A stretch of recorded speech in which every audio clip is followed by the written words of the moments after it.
ఆ అధికారులతో జాగ్రత్తగా కాంప్రమైజ్ అయ్యి ఆ పేపర్లను సంపాదించుకుని వాళ్ళు ఎక్స్క్లూజివ్ స్టోరీలు కొట్టేవాళ్ళు. సెక్రటేరియట్లో డేటాను సంపాదించడంలో సక్సెస్ అవుతుండేవాళ్ళు అనమాట. ఇప్పుడు అట్లాగా ఉందా అంటే వీళ్ళిద్దరి మధ్యన బంధం కరెక్ట్గా లేదు. అది చంద్రబాబు గారు ప్రధానంగా ఎక్స్ప్లెయిన్ చేస్తుంది. అయితే తన మంత్రి నేరుగా తిట్టలేక అధికారిని తిడుతున్నారు, నువ్వు వెళ్ళి తొందరగా చూడయ్యా ఫైల్ ఇట్టక పెండింగ్లో ఉన్నాయి అని మంత్రి సమక్షంలో తిడుతున్నారు. ఇంకోసారి ఆగితే నెక్స్ట్ ట్రిప్ మంత్రులు కూడా చెడుగుడు ఆడేస్తారు, ఆయన మంత్రులైనా నిలదీస్తారు.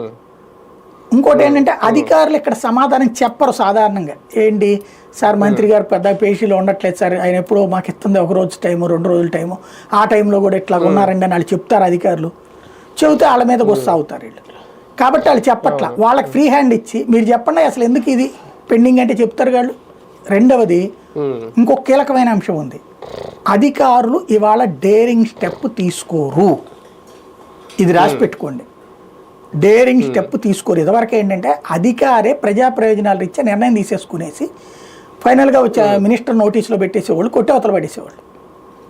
ఇప్పుడు అట్లా ఏ అధికారి ధైర్యవంతమైన నిర్ణయం తీసుకోడు.